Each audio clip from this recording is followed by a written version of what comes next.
Welcome to episode 33 of Why Not Read Alpha Flight with Chris and Tom, a podcast where we take your favorite series seriously. I'm Chris Baker. And I'm Tom Flynn. Thanks for tuning in today as we hit another turning point for Canada's premier superhero team. A lot of turning points coming up too. This book is many things, but stable is not one of them. Bill has continued that tradition from John Byrne. And in Mantlow's own tradition, he'll be bringing some horrible parent-child trauma stuff in again, so, buckle up for that.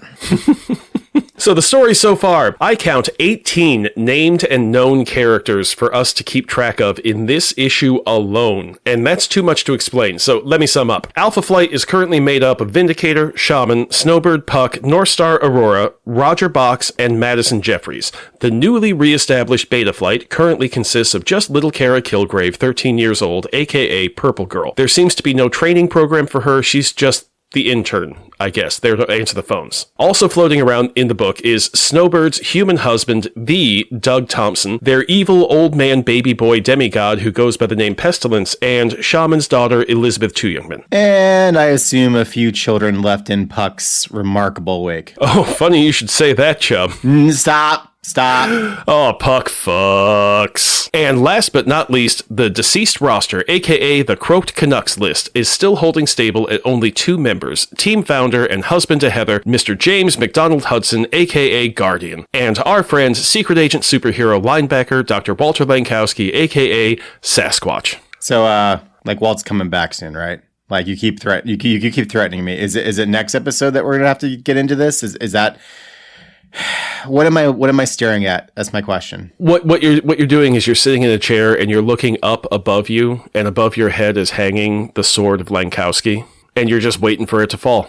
So let's see when it falls. I always knew that Walt would come back. Obviously I knew, you told me all that, but the prospect of it, you know what? He's still gone. I'm just going to bask. I don't want to talk about Walt again this entire episode. He's not even here and you're talking about this. Is my point. Walt lives rent-free in my head, and I am not okay with that. He has more than enough money to pay me for that trauma. So here we are. Well, regardless of how you feel about that, what I'm wondering is, have you enjoyed this era of Walt being gone, other than the fact that Walt is gone? That's such a hard question. That's a mean question. That's such a hard question to answer. If the absence of Walt's era, we need a better name for it. The Golden Age? Yeah, seriously. Well, no, it's not golden because the orange one isn't there, so it has to be dull. Shut up. The twilight of Alpha Flight? If it had coincided with maybe not some of the worst Bill Mantlo stuff, then perhaps I would have enjoyed it more. But it's like Walt dies and then we run straight into Tall Puck. It's... it's wishing on a monkey paw. Boy, I wish this guy wasn't in the book. You know what? I'm rethinking that wish now. So many levels. Let's see how many we can add to the Croaked Canucks today in Alpha Flight number 44, titled Plague! ! There is a big... It's an exclamation point on the cover. I'm not going to get into He that. always puts an exclamation point in the title of the book now, and so that's why it's getting a shout out in here. Mm-hmm. We're going to see how many in a row we can get. Cover date, March 1987. Script by Bill Mantlo. Pencils by Dave Ross for the last time. Oh, I know. Inks by Wills Portacio. Letters by Jim Novak. Who does a very cool job of the credits here. Very Art Deco-ish. Good job, Jim. Colors by Bob Sharon. Editor is Carl Potts. Editor-in-chief is Jim Shooter. On the cover, Alpha Flight is attacking an enraged Snowbird in her white Sasquatch form. On the ground is her evil old man baby demigod son, Pestilence. Whether Snowbird is trying to kill Alpha Flight or Pestilence is left as an exercise to the interested reader. The big action of the cover seems to be Puck cannonballing himself into and then bouncing off of Snowbird. We haven't seen him do any cool acrobatics for quite some time, so it's nice to see him in action again. We haven't seen him do anything in a dozen issues. He's just there, a never-ending fountain of self-loathing and crippling doubt. This has been the worst Puck ever. My friend, the worst Puck so far. We're almost at rock bottom Puck. In fact, if you look closely, you can see that Mantlo has set most of the team he inherited on a course for rock bottom. Today's issue is when the book stops being Mantlo playing with what he found and him clearing the board to tell his own news story the way he wants to in issue number 51. So we've got 7 issues for Bill to kill, sideline, retcon, or character assassinate, all but 3 Alphans. You know, when you said that, you know, we're almost at rock bottom. In fact, you can see that, you know, Mantlo, it made me think of that bit in the early Simpsons when Ralph Wiggum tells Lisa that he loves her and she rejects him, and then it immediately cuts to Bart playing back the tape saying you can see the exact moment where his little heart rips in half. And I feel like every episode is us doing that. Are you doing that about what Mantlo's doing? It's like, and you can see the exact moment where he decides to character assassinate Guardian, etc., etc., etc. So, yeah, just that's my never-ending struggle, that experience. This is all kind of like the opposite of and one shall surely die in 8 Faces, like 3 shall surely survive, except there's more faces. Well, at least 18 faces. Fun fact, as I wrote the script, it started with 13 characters, and it just kept going up as I realized I had to reference more people. So I had written as far into the script as this with 13 characters before I realized there were 5 other names that popped up. We get a full-page pinup to start the book. Thanks, Dave Ross, even if it seems to be a lot of Snowbird's butt. As the issue begins, Alpha Flight returns home from defeating Mesmero and the Sentinels. Mesmero and the Sentinels is my throat-singing K-pop quintet. We busk at the train station. People pay us to stop. As I was saying, Alpha Flight returns home to find a message on their mystical answering machine. Shaman and Snowbird have found Snowbird and the Doug Thompsons' evil old man baby demigod and need Alpha Flight's help. The team promptly loads back into the Omnijet to help their friends, leaving the purple girl behind because that's sensible. She has an amusing conversation with Mr. Jeffries, wherein he sounds like the middle of a Venn diagram of camp counselor, older brother, and cool uncle. This mystical message is projected from inside Shaman's medicine bag, which we haven't seen for a long time. Good thing it was casually left on the table right as you walk in the door. Like, literally, how long has it just been... How long has this incredibly powerful object just been hanging out on a random table in the foyer? Probably nobody told the purple girl not to look into it. So, like, it's just been sitting there like a loaded shotgun, waiting for her to look down at, like, Luke Skywalker looking down his lightsaber, you know? Dumb kids. Recall that the medicine bag is a portal to a universe of power that Shaman would use to reach in and grab whatever he needs, so long as it fits through the mouth of the bag. Further recall that former Gamma Flight member Smart Alec once looked into the bag to see how it worked. Once. The sight of whatever is in there drove him mad. I mean, not really, not crazy so much as it just snuffed out Smart Alec's mind. So, what do you do in that situation? You do what Shaman did. Shrink his mindless body down to the size of an action figure and toss him into his purse like a mom trying to get all the kids home from baseball practice without forgetting anything. Okay, so I just had a thought here. How many times has Shaman done this? Like, how many dead bodies are just floating around in there? Hey, you keep what you kill. We say all that to say now, out of the bag crawls Smart Alec. Hey, that's interesting. He's tiny and kind of adorable. He is kind of adorable, isn't he? Like, I don't know if it's the size or what, but it's the big bulbous helmet. He looks cute. It makes the helmet look less ridiculous at that size. It does, yes. Yeah, it makes more sense when he's action figure sized, you know? Scene change to Vancouver and the New Life Clinic. Totally not a cult. Where not a licensed Dr. Lionel Jeffries is training the intern Dr. Whitman Knapp and finally bringing the Bochs Has the Bends story to rest. Bochs Has the Bends is the name of my Mumford & Sons tribute band. All right, so the Bochs Has a Bends story, that seems to be like the first time that an off-panel event really impacted things, and that effect, like the effects from that off-panel thing have been building up through the issues. I'm sorry, I have to rant. Tom, it seems like things aren't really being plotted or thought through long-term, or heaven forbid, broken down by issues ahead of time to make sure you narratively get where you want to be in a satisfying way. It just seems like things are happening every month. And sometimes they should have happened, but didn't. But now next month needs it to have happened. So you're told that it happened. And I feel like that keeps happening here. I mean, every comic book goes through this. I think Alpha Flight might do it a bit harder or a bit more than other books. I mean, that's a fair thing to say. But I also think the poison pill to Alpha Flight is actually issues number 1 through 12. They weren't as meticulously defined and planned as the 12 issues of Watchmen, but they were planned and interconnected intentionally, and you can feel that. And that's why people keep coming back to that initial Byrne run and saying, you know what, that was fine by me, and then skipping the rest, because the rest has this unplanned feel to it. And it doesn't feel like it's growing organically. It just feels like it's happening because it needs to come out every month. Did you just put Alpha Flight and Watchmen on the same side of the quality line? I'll answer that question with this question. Tom, are you closer to being a billionaire or closer to being homeless? I get the analogy that you were making. I appreciate the point you're making. I just want to point out one element I think is interesting, though. You have often decried the rise of the trade paperback and the effect that has on storytelling in the comic book medium.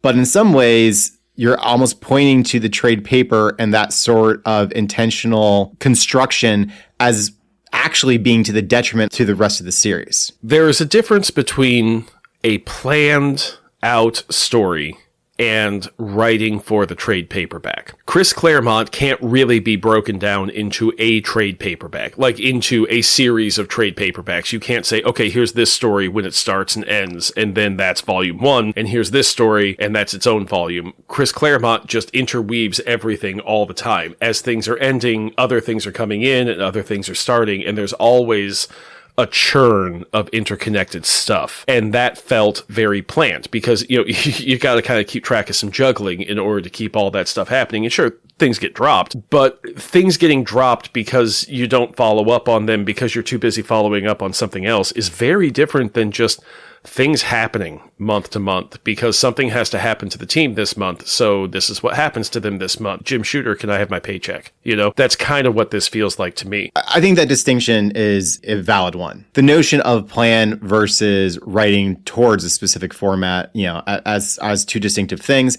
but also just making the point. And I think I would agree with the larger point you're making that it feels like there's less of a plan with Alpha right now. Other than maybe the one you suggested at the start, which is this is Bill Mantlo getting Killing to the people off. Yeah, getting to the point where he has the team he wants and then he's off to the races. I would submit though that like it shouldn't take you basically a year and a half to accomplish that, especially when the status quo of the team was so ill-defined. It was an unstable status quo when he took it over. He could have gone from A to B instead of A to M, which is pretty much what he's done at this point. It feels like he could have taken over at the unstable place and gotten to where he wanted to be in 51. Exactly. But instead of having an idea when he took the book over, he just kind of played around with what he had left. And that can be a great way to get a feel for your characters and then take off in the direction you're going. But after getting a feel for the characters, he just dispenses with most of them after having spent way too long playing around with the ones that he ends up dispensing with. And so I don't know. In taking this seriously, we are critical and we're applying a critical analysis. And I don't want this to sound overly negative, but I don't know that he was necessarily getting a feel for the characters so much as he was radically altering and redefining them. But then, as you're saying, he's then going to almost immediately discard them. So basically, he got a basket of toys. He ripped a bunch of legs off and then said, these don't work anymore. And then did something new. And that's odd. That's odd. But and we had talked earlier about John Byrne always wanting to play with his big brother Jack Kirby's toys and not caring about his own toys. He wanted the cool toys that Jack got to play with. So there's a bit of an echo of that dynamic here with Bill Mantlo. Listeners, I'm sorry, we didn't come here to come this hard at it, but there's going to be some real changes in the next few issues, and I know that many of you aren't going to be fans of them. And this is how Chris processes his terror and grief, is through rants. Dr. Jeffries has the power to morph and change flesh the way his brother Mr. Jeffries does metal and plastic. So Roger Bochs phases out of the box with an X armor and Lionel fixes him. Story over in 5 panels with 2 left over to set up the next one. But what a setup! As Roger realizes he's okay, he says, "I'm still only half a man. It's only a matter of time until Aurora gets tired of loving a cripple until something better comes along." Lionel says, "Why despair, my friend, when I can make you whole?" But that last bit is delivered over a severe close-up of just Lionel's crazed eyes like it's a bad 80s horror movie guy. This is the guy who Cronenberged a hospital full of people into body horror monstrosities. Do leopards like that truly change their spots? No, it's supposed to be shorts. That's a Discworld joke that you don't get, Tom.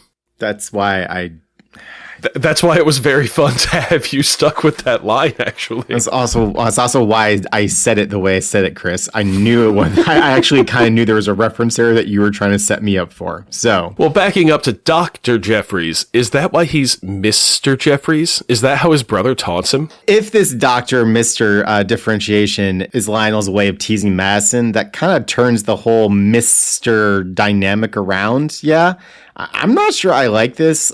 Nope. I'd like to go back to disinterested leather daddy for a bit. Yeah, let's do that. 4 pages in, and we get yet another scene change to the not a real place of Burial Butte for the rest of our issue. The team arrives to find the streets filled with dead bodies and rats carrying some plague. Spirits from shaman guide them to the Royal Canadian Mounted Police headquarters, where they find Snowbird's husband, the Doug Thompson. Formerly the champion of men with weak hairlines everywhere, he now lies dying of plague on a cop shop couch. Heather sits on the couch to hold his hand while he tells the very brief and narratively unsatisfying story of how he found pestilence and the plague was released in a mere 4 panels. Then he dies. Well, the Doug, you and I have had our differences, but you were a Mountie, so that means you get the pipes. I don't know if it's just a post-2020 thing, but watching them all interacting with a plague patient without any personal protective equipment gave me the willies, and I want to smack them all. Good God, you all have the plague now. What is going on here, people? The team heads down some nebulous cave system and splits up to find Pestilence, Snowbird, and Shaman, where of course they are picked off one by one in fairly boring ways, other than Heather, who rounds a corner to find... By God, King, is that James McDonald Hudson's music I hear? I can burn it lane, watch me burn it lane, can you burn it lane? That's right, once again, Guardian appears in Alpha Flight 32 issues after he died. Pestilence pulled this the last time Heather faced him, wearing Mac's face to sow doubt, so she blasts the shit out of the Pestilence construct? It's not Pestilence himself, I'm not sure what it is. It then turns into Wolverine, then Puck, then Madison, each time blasted away by Heather. Until the last blast hits the actual Puck, or rather unearths him. Pestilence trapped him by dropping the ceiling on him, you know, that old chestnut. Though it's unclear if Heather realizes that that's what she just did. Either way, she gives mouth to mouth, and Puck comes back to consciousness, saying, "So you can love a dwarf." Now, I'd argue this is visually one of the least coherent scenes we've had. The way these panels proceed, it makes it look like Heather blasted him, which she didn't really, and that he deliberately slowed his breathing to trick her into kissing him. It's an attempt at bringing some of Puck's humor back into things, but it's very ham-fisted. I'm wondering if this is just a case of Mantlo flat out not knowing how to write Puck as a character. No, it's that Puck doesn't look like a superhero, so Mantlo doesn't treat him like a superhero. He doesn't talk like a superhero, he doesn't have the confidence of a superhero, and Mantlo is looking at this character and saying, what is he doing on this team? And every word out of Puck's mouth is Mantlo telling us why he doesn't think Puck is a superhero. I'm not disputing any of that, but in this specific instance, apparently Puck not being a superhero also means that we don't have like any narrative direction to the panel construction. Look, we are both close readers of this comic book, and it took me longer than it should have to figure out that, oh wait, she just unearthed Puck, because there was nothing to tell you that it just didn't track. And then the conversation didn't track. It didn't make sense. It made Puck sound like a lech. And like, it was just very weird and just poorly executed. And he can feel how he wants to feel about Puck and do what he's doing with him.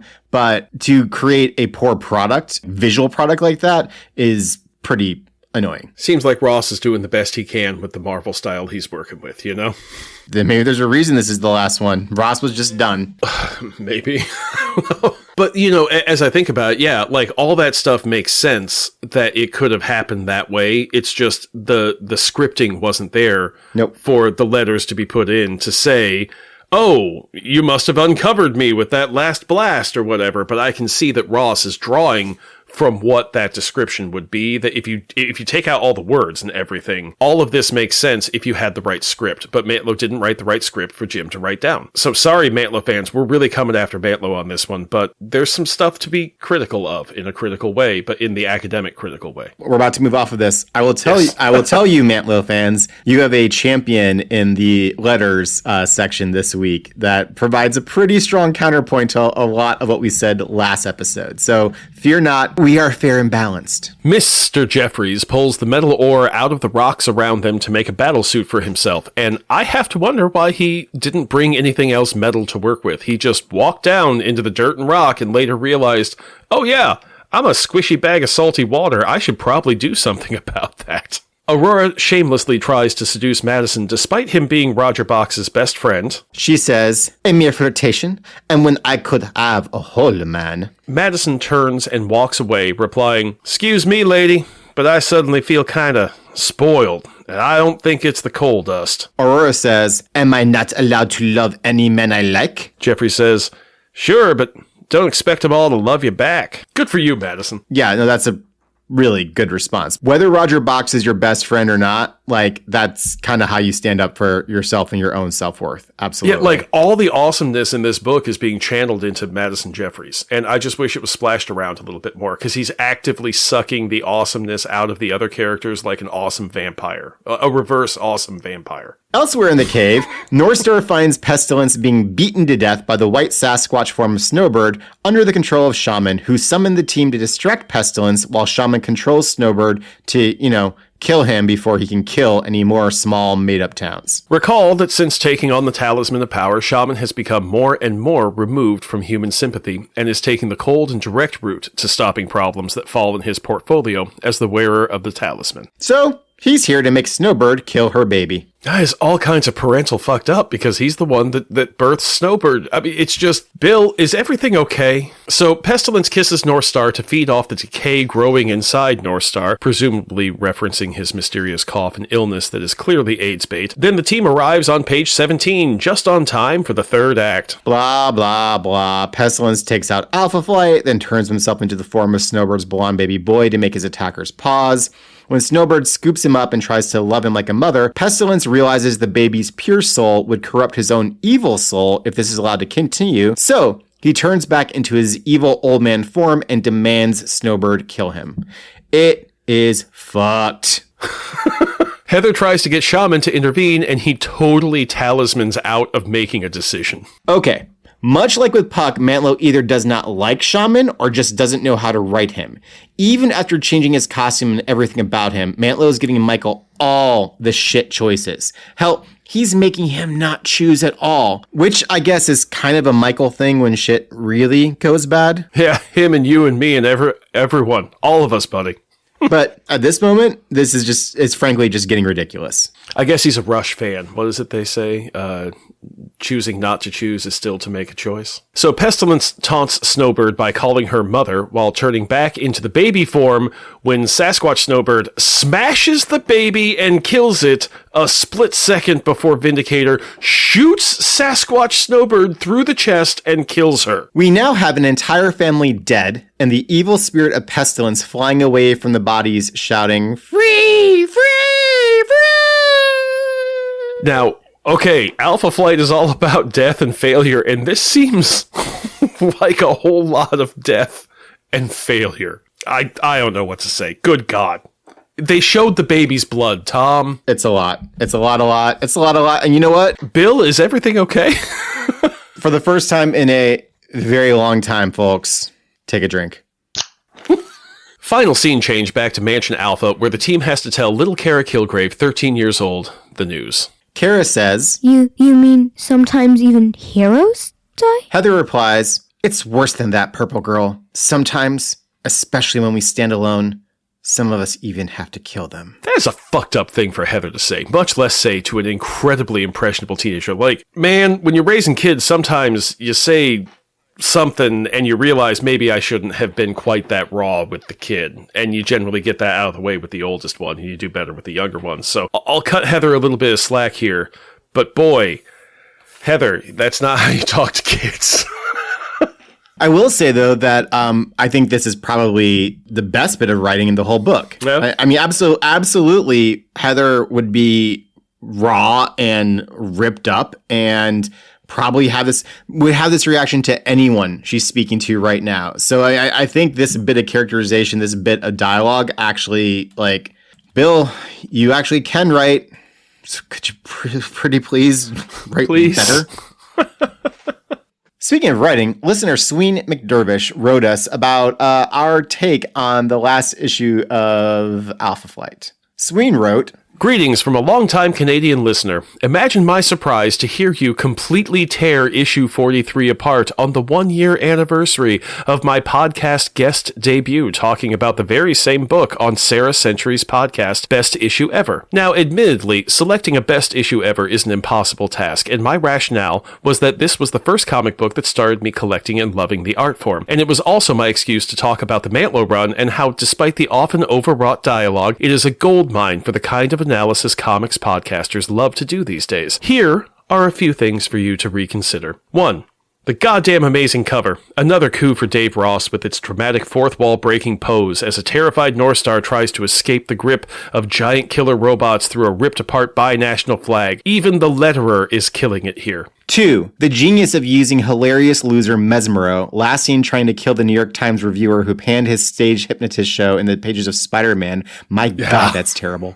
As the villain, giving Kara Kilgrave a chance firsthand to see what the abuse of her type of power can result in. 3. The terrifying prospect of giant killer robots turning invisible trying to kill mutants while actually being so dumb that they don't even think to catch the humans they are supposed to protect, who are jumping literally within arm's reach. 4. The complete awesomeness of Madison Jeffries stepping up in this issue. To answer your question about his power, in fact, Marvel did have him leave Krakoa with Sabretooth and the Exiles, I think specifically because he would screw up the narrative of their big bad AI villains in the Krakoa era's climactic stories. I could go on. I love your pod, bros, but we are going to have to agree to disagree about this one.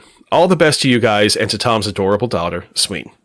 God, there's a lot to take in. I'm not sure which point to respond to. Sween, thank you so much, and it's been great interacting with you. Thanks for tuning in, and I hope that we can continue to agree to disagree, and we owe you a beer. Deal? I love the resonance of this episode dropping on the 1-year anniversary of your appearance. Like, that's the serendipity that makes life so much fun. You know, I don't entirely disagree with your points. I think a lot of what we do is our take, but it's also one side of the coin, right? Like, if an issue, I mean, objectively, the tall puck issue is just terrible, but a lot of these things are really going to be kind of what you're feeling, right? Like what is working for you in that moment, where you are as a reader, and also the kind of emotions we have about these things that we read and the journeys they send us on. I mean, the fact that we're even doing this podcast is because this was the first series that Chris read, and he is in many ways revisiting it now as an adult, having read it as a teenager. So yes, I can totally see some of the points you're making. I think overall,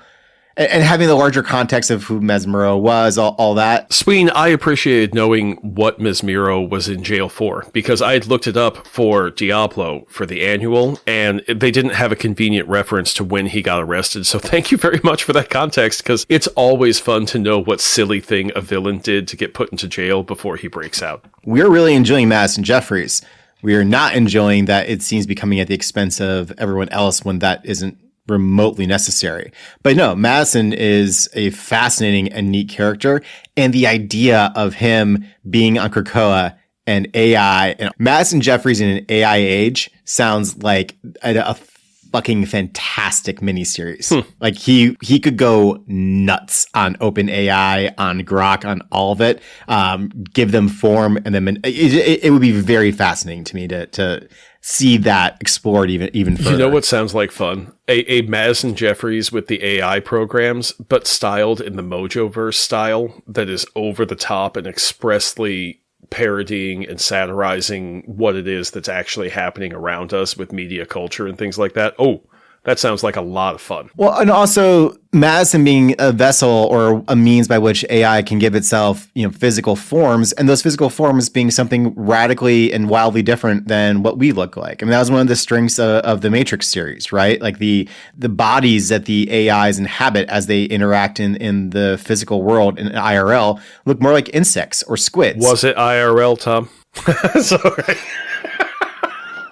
They don't have to be bipedal. So, I mean, I agree with your idea of this style. I think with the right artist, that could be a whole hell of a lot of fun. Yeah, no, but, Sween, I think you're raising some really great points here. Still didn't love the issue, but yeah, let's absolutely get a beer sometime soon. Why Not Read Alpha Flight is brought to you by listeners like you who subscribe to our Patreon. Oh, they defund PBS and we're just going to start stealing their lines wholesale? Is that what's going on here? How much did you buy that for at the fire sale, Chris? I had $4 in my pocket and they agreed to let me take it. Now I own it. Moving on. By listeners like you who subscribe to our Patreon, and by the Excelsior Embroidery Company, a wholly owned subsidiary of the Roxxon Energy Corporation, and legally required to apologize for the Idaho refinery incident. Roxxon Legal Incorporated has released a statement, quote, "As God is our witness, we didn't think sugar beets could explode," unquote.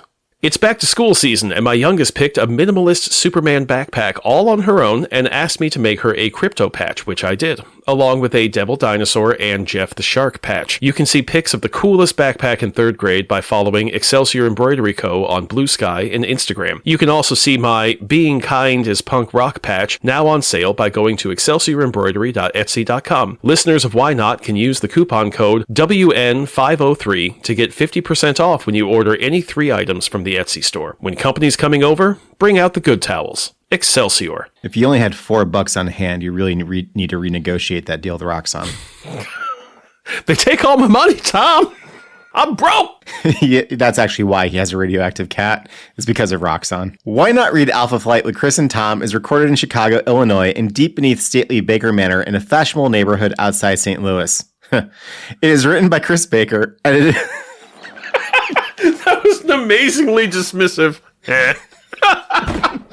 It is written by Chris Baker, edited by Tom Flynn, with additional voice work by my adorable daughter, and cat noises courtesy of Teeny the Chonky Calico. Our theme song is O Canada by Five Iron Frenzy. New episodes are released every other Monday at www.thewhynotpod.com and wherever you get your podcasts, where ratings and reviews are always welcome as a way to help our community grow. And we love hearing from our community. You can reach us on Blue Sky, Instagram, and by email at whynotapod@gmail.com. That's whynotehpod@gmail.com. It still makes me happy every time I see that address. Join us next time as, sorry, Tom, Walt comes back.